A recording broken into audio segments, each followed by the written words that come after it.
আসসালামু আলাইকুম। World to with Munshi হৃদয় চ্যানেলে আপনাদেরকে আমন্ত্রণ জানাচ্ছি। আমি এখন বর্তমানে রয়েছি ভারতের দিল্লি এয়ারপোর্টে। যেই বিষয়টি নিয়ে আপনাদের সাথে কথা বলবো, অতি মনোযোগ সহকারে এই বিষয়টা আপনারা শুনবেন। ভিডিওটা বড় হতে পারে, তার জন্য আপনাদের থেকে ক্ষমা চাচ্ছি। প্রথমেই আজকে যে বিষয়টা নিয়ে আপনাদের সাথে আমি শেয়ার করব, এই বিষয়টা হচ্ছে ভারত থেকে তৃতীয় কোনো দেশে যাওয়ার জন্য আপনারা কখনোই মাথায় চিন্তা আনবেন না। ইন্ডিয়ার ভিসা রয়েছে, তার পাশাপাশি রয়েছে আমার দুবাইয়ের ভিসা এবং ইজিপ্টের ভিসা রয়েছে, মিশরের। এই ভিসাগুলো আমার একসাথেই করা। ইন্ডিয়ান ভিসাটা হচ্ছে 6 মাসের, দুবাইয়ের ভিসাটা হচ্ছে 2 মাসের এবং ইজিপ্টের ভিসাটা হচ্ছে আমার 3 মাসের। আমি শুনতে পেয়েছি ইউটিউবে যেসব ভাইয়েরা বা বোনেরা কন্টেন্ট তৈরি করে, তারা অনেক সময় বলে ইন্ডিয়া থেকে অল্প টাকায় বিভিন্ন দেশে যাওয়া যায়, বিমানের ভাড়াটা কম পড়ে আমাদের দেশের থেকে। তো আমি এই চিন্তাধারায় আমি ভেবেছি আমাদের দেশের থেকে ইন্ডিয়ার ভাড়াটা একটু কম হয়। তো আমার যখন 3টা দেশের ভিসা রয়েছে, তাহলে আমি ইন্ডিয়া ঘুরে আমি চলে যাব দুবাই থেকে আমি মিশর হয়ে বাংলাদেশ ফিরে আসব। তো যথাক্রমে আমি যে কাজটা করেছি, 28শে মে 2024 সাল আমি ঢাকার থেকে রওনা দিই কলকাতার উদ্দেশ্যে। বেনাপোল বর্ডারে পৌঁছি হচ্ছে আপনার 29শে মে। তো আমি 29 তারিখ রাতে ইন্ডিয়া থাকি, 30 তারিখ রাতেও আমি ইন্ডিয়াতে থাকি। আমি দুবাইয়ের ফ্লাইট নিই 31 তারিখে ইন্ডিগো বিমানে। আমি ইন্ডিয়া থেকে দুবাই যাওয়ার জন্য আমি 29শে মে 2024 সাল আমার টিকিটটা এয়ার ইন্ডিয়া দিয়ে কেটে নিই। ভাড়া হচ্ছে বাংলাদেশের 22,110 টাকা। তো 31 তারিখ আমি কলকাতার থেকে, যেটা হচ্ছে আমি কলকাতা থেকে যাব দিল্লি এয়ারপোর্ট। তো আমার কলকাতার আমার ফ্লাইট নম্বর হচ্ছে 6E6004। এটা হচ্ছে 31 মে 2024 সকাল 8টা 15 মিনিটে কলকাতা এয়ারপোর্ট থেকে ছেড়ে আমি যে পৌঁছবো দিল্লিতে 31শে মে 2024 সকাল 10টা 25 মিনিটে। দিল্লি এয়ারপোর্টে যেতে লাগবে বিমান দিয়ে 2 ঘন্টা 5 মিনিট। আমি দিল্লি এয়ারপোর্টে 10টা 25-তে আইসা নামলে দিল্লি থেকে দুবাইয়ের উদ্দেশ্যে রওনা দিবে ফ্লাইট নম্বর 6E1463। 31শে মে 2024 বিকেল 5টা 40 মিনিট। প্রায় 7 ঘন্টা পর বিমানটা দুবাই 31শে মে 2024 সন্ধ্যা 7টা 50 মিনিটে। দিল্লি এয়ারপোর্ট থেকে দুবাই যেতে লাগবে 2 ঘন্টা 10 মিনিট। আমি কলকাতার এয়ারপোর্টে যখন আমার বোর্ডিং পাস নিতে গেলাম, ইন্ডিগোর বিমান সংস্থার লোকগুলো আছে, ওনাদের কাছে ওনারা আমাকে আটকে দিয়েছে। আমি মূলত এই ভাইয়ের কাছে গিয়েছিলাম। তো ওনার ব্যবহার প্রচুর খারাপ। আসলে ইন্ডিয়া যারা বিমান সংস্থায় চাকরি করে তাদের ব্যবহারগুলো প্রচুর খারাপ। কেন জানি খারাপ ব্যবহার করে। ইমিগ্রেশন খারাপ ব্যবহার করে না, কিন্তু বোর্ডিং পাস নিতে গেলে বিমানের লোকেরা প্রচুর খারাপ ব্যবহার করে। তো উনি আমাকে প্রথম আটকে দিয়েছে। আমি কেন দুবাই যাব, আমি তাকে অনেক কিছু বোঝানোর চেষ্টা করলাম। আমি বললাম আমি একজন ট্যুরিস্ট, বিভিন্ন দেশ ঘুরে বেড়াই। আমি আমার বিভিন্ন দেশের ভিসা পাসপোর্ট থেকে দেখালাম, তাকে বোঝালাম। তো ঠিক আছে, মানছে, এই কথাটা মানলো। বলতেছে দুবাই যাবা, তোমার কাছে কত টাকা নিয়ে আসছো? তখন বললাম আমার কাছে $1,000 রয়েছে, আমার এটিএম কার্ড রয়েছে, আমার এটিএম কার্ডে আমার পাসপোর্টে $7,000 এন্ডোর্স করা রয়েছে। ইন্ডিয়ান রুপি প্রায় 8,000 রুপি আছে আমার কাছে, বাংলা টাকা প্রায় 4,500 টাকার উপরে আছে। আমার কাছে কিছু দেরহাম আছে, আমার কাছে ইজিপ্টের মানে মিশরের কিছু টাকা রয়েছে এবং সৌদি আরবের 2-3 হাজার রিয়াল রয়েছে। তো তাকে বোঝানোর পরে সে বলল 3,000 দেরহাম হবে। আমি বললাম সৌদি যেই আমার 3,000 রিয়াল আছে, চেঞ্জ করলেই দুবাইয়ের 4-5 হাজার দেরহাম হয়ে যাবে। তাকে দেখালাম আমার মানিব্যাগ খুলে, সে বুঝলো। এখন বলতেছে তুমি থাকবা কয়দিন? আমি দুবাই কেন 3 দিন থাকবো, আর বেশি থাকবো না কেন?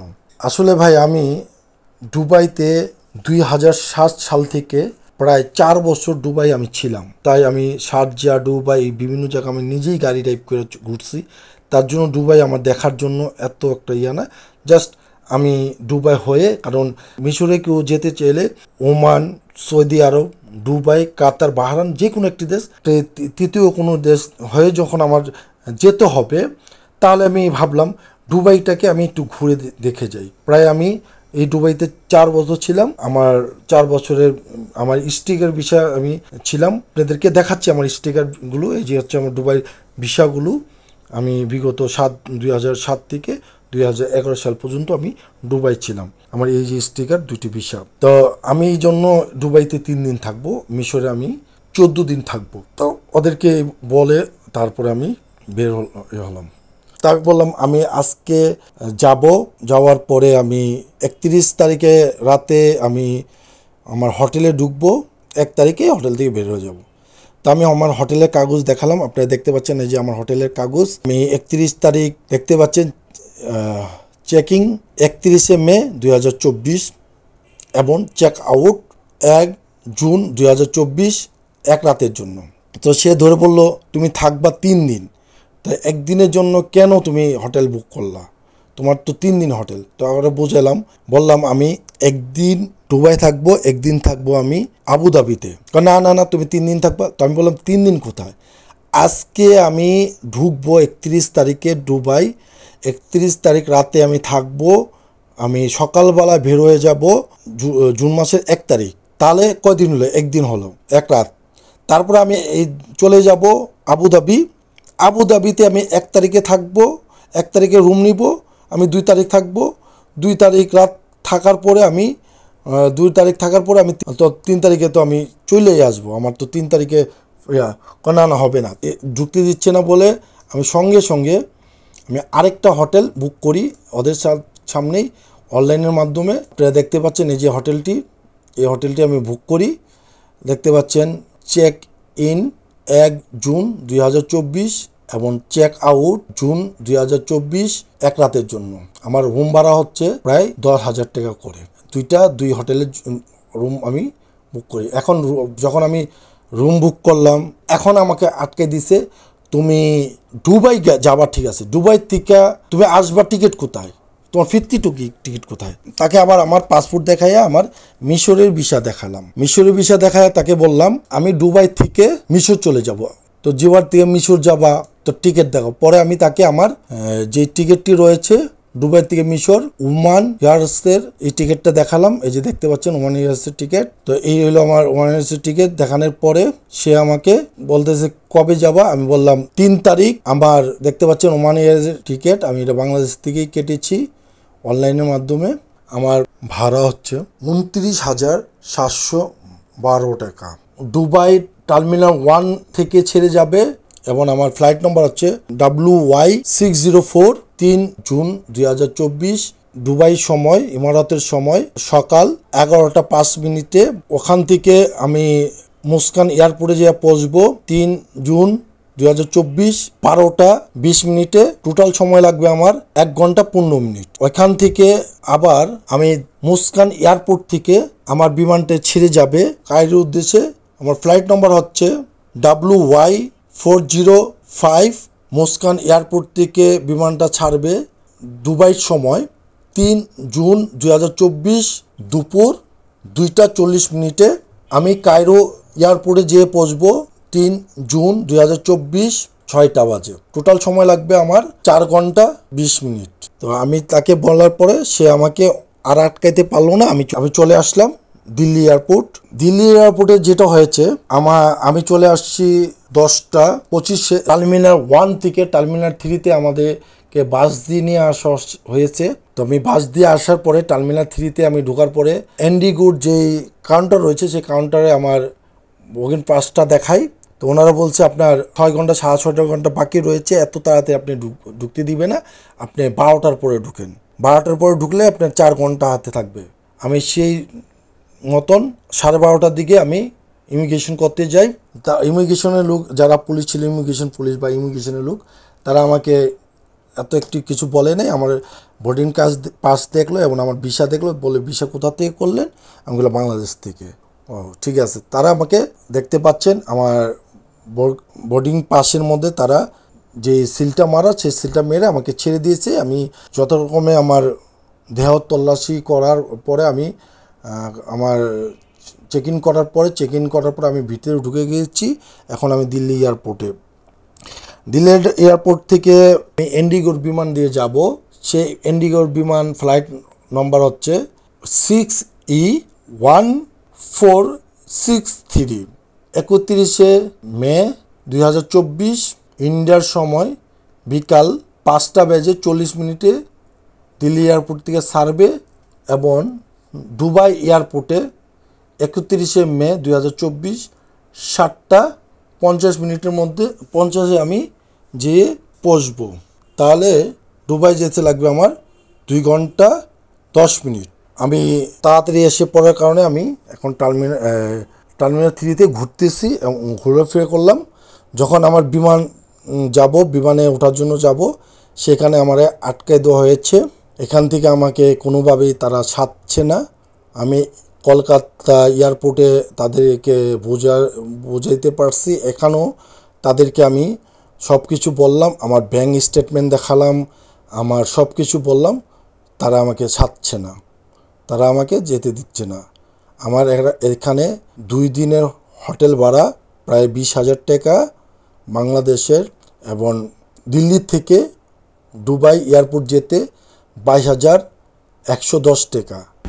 দুবাই থেকে ইজিপ্ট মানে মিশর যাওয়ার যে বিমানটি রয়েছে ওমান এয়ার্স, তার ভাড়া হচ্ছে 29,720 টাকা, প্রায় 72,002 টাকার উপরেই এই মুহূর্তে লস হয়ে যাচ্ছে। তাদেরকে বোঝালাম, তারা বোঝার চেষ্টাই করলো না, তারা আমার কথা শুনছে না, তারা আমার সাথে খুব খারাপ ব্যবহার করতেছে। ইন্ডিগোর বিমান সংস্থা যারা কাজ করে তারা। বিমানটি সময় মতন ছেড়ে চলে গেল, আমাকে যেতে দিল না। আমার প্রায় 72,002 টাকার উপরেই তারা আমাকে এই মুহূর্তে লস করে দিয়েছে। যাক, এখন আমাকে তারা ইমিগ্রেশন থেকে বের করে দিল। আমি চিন্তা করলাম আমার যে ফিরতি গালফ এয়ারের টিকিট আছে, যেটা দিয়ে আমি মিশর থেকে ফিরে আসবো বাংলাদেশে, সেই টিকিটটা রয়েছে এবং আমার মিশরের হোটেলটা রয়েছে এবং আমার মিশরের ভিসা রয়েছে, যাক দুবাই না দিন নাই। আমি অনলাইনের মাধ্যমে এয়ার আরাবিয়ার বিমানের টিকিট কাটি, দেখতে পাচ্ছেন 1 জুন 2024। টিকিটটা কাটার পর আমার ভাড়া হচ্ছে বাংলাদেশের টাকা 46,585 টাকা। এটা হচ্ছে আমার ফ্লাইটের ভাড়া, দিল্লি এয়ারপোর্ট থেকে আমি যাব।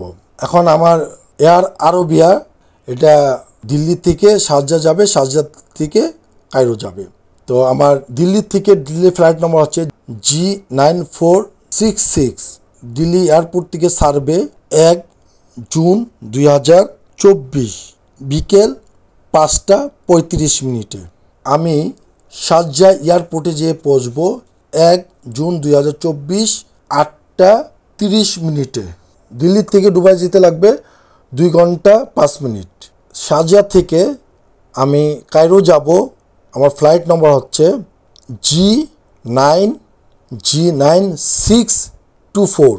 শারজা থেকে 2 জুন 2024 সকাল 8:20 বিমানটা ছাড়বে।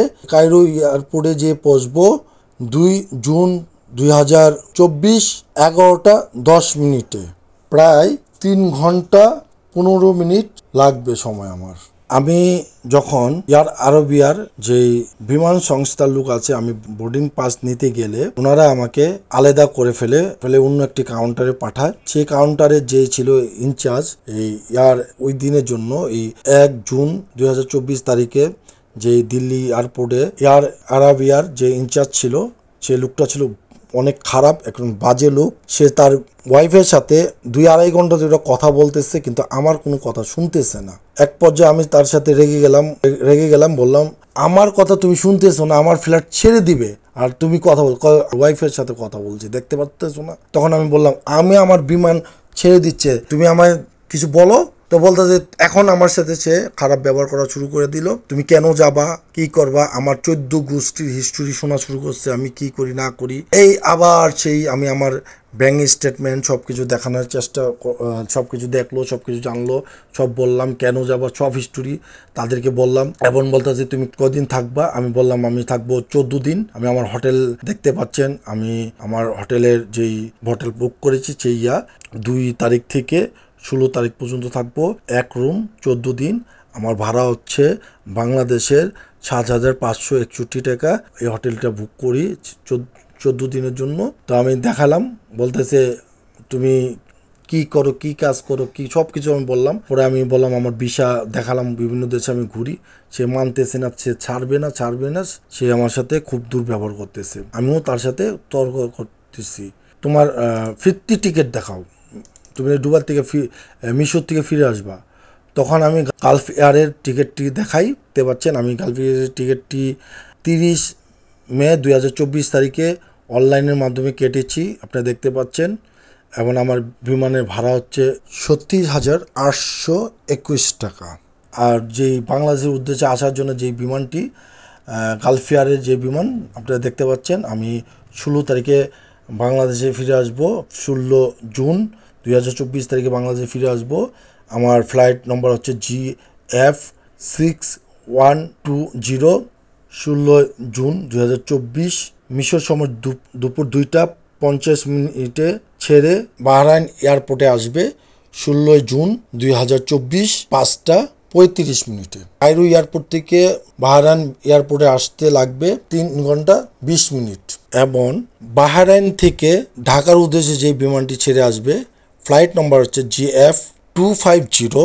মিশর সময় 16 জুন 2024 রাত 8:25 ঢাকার উদ্দেশ্যে রওনা দিবে। ঢাকা এয়ারপোর্টে এসে নামবে 17 জুন 2024 4:40। আমি এই টিকিটগুলো দেখানোর পরও সে আমাকে ছাড়ছে না, এমন আমার সাথে দুর্ব্যবহার করছে। আমি আমার ব্যাংক ব্যালেন্স দেখালাম, যেটা কিনা আমি ইন্ডিগো বিমানে দুবাইয়ের জন্য দেখাইছিলাম, সেগুলো দেখালাম।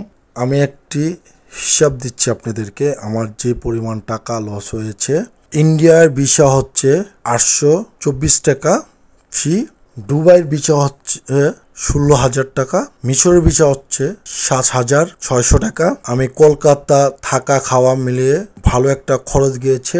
আমি যখন কলকাতা থেকে দুবাই উদ্দেশ্যে যে টিকিটটা কেটেছি, সেই টিকিটের ভাড়া হচ্ছে 22,110 টাকা।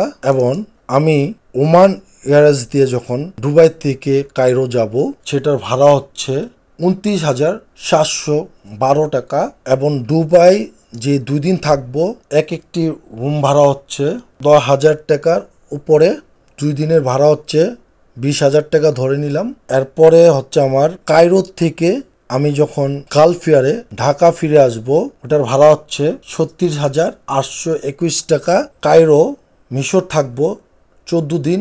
যে হোটেলটি ভাড়া নিয়েছি সেটা হচ্ছে বাংলাদেশের 7,561 টাকা। এই গেল। তারপরে যখন আমার দুবাই যেতে দিল না, আমি স্ট্যান্ড বাই তৎনগর দিল্লি এয়ারপোর্ট থেকে যে টিকিটটা কেটেছিলাম এয়ার আরবিয়া, সেটার ভাড়া হচ্ছে 46,585 টাকা। সব মিলিয়ে আমার খাওয়া দাওয়া, ট্যাক্সি ভাড়া সব মিলিয়ে এবং ঢাকা ফিরে আসা পর্যন্ত প্রায় 2 লক্ষ টাকার মতন আমাকে লস হয়ে গেছে। তাই আমি আপনাদেরকে অনুরোধ করব, ইন্ডিয়া দিয়ে তৃতীয় কোনো কান্ট্রিতে যাওয়ার চেষ্টা করবেন না।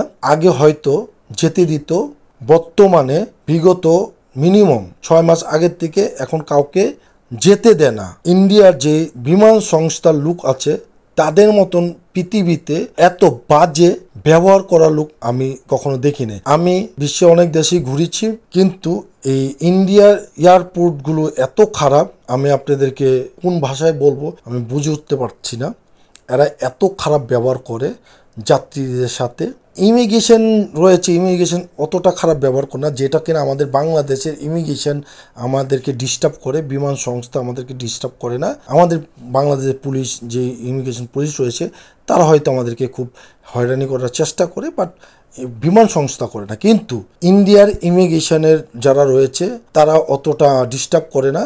করে হলে বিমানের লোক। আমি কলকাতা থেকে আমি তাদেরকে বুঝে অনেক ইয়া করার পর আমি দিল্লি আসলাম ইন্ডিগোর বিমানের লোকেদেরকে।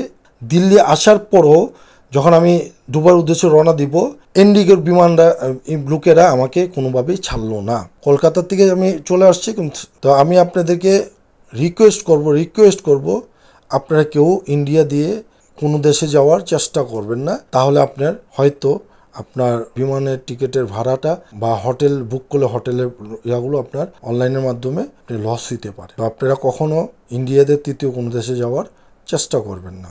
এয়ার আরাবিয়া বিমান সংস্থা যারা ইন্ডিয়ার হয়ে চাকরি করে তারা খুব বাজে লোক, বাজে ব্যবহার করে।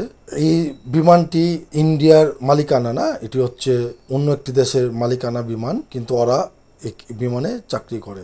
ইন্ডিগো হচ্ছে ইন্ডিয়ার নিজস্ব মালিকানা বিমান, এটা ইন্ডিয়ানরা মালিক। এরা হয়তো ব্যবহার খারাপ করতে পারে, ইন্ডিগোর অনেক দুর্নাম রয়েছে। আমি অল্প টাকার জন্য ইন্ডিগো বিমানটা কেটেছিলাম, অল্প টাকা দিয়ে যাওয়ার জন্য। হয়তো তারা খারাপ ব্যবহার করে, কিন্তু এয়ার আরাবিয়া এটা তো আর ওদের দেশের বিমান না, ওরাও দেখি সবাই সাথে খারাপ ব্যবহার করে। আমি আসলে মূলত ইউটিউব থেকে বিভিন্ন চ্যানেল থেকে এবং ব্লগার ভাইদের থেকে আমি শুনেছি ইন্ডিয়ার থেকে ভাড়া খুবই কম এবং ইন্ডিয়ার থেকে খুব সুন্দরভাবে বিভিন্ন দেশে যাওয়া যায়। সেই জন্যই আমি ভেবেছি যখন আমার 3টা দেশের একত্রে ভিসা রয়েছে, তাহলে আমি ইন্ডিয়া হয়ে দুবাই হয়ে মিশর হয়ে বাংলাদেশে ফিরে আসবো। তো আমার এই চিন্তাটা করাই ছিল আমার ভুল। তো এই ভুলের মাসুল হিসাবে আমাকে 2 লক্ষ টাকা টোটাল বাস ব্যাম্বো। আমার ভিডিওটা অনেক বড় হয়ে গেছে, অনেকের মূল্যবান সময় নষ্ট করেছি, তার জন্য আমি ক্ষমা চাচ্ছি। আমি আপনাদের থেকে বিদায় নিচ্ছি। মুন্সি হৃদয়। আসসালামু আলাইকুম।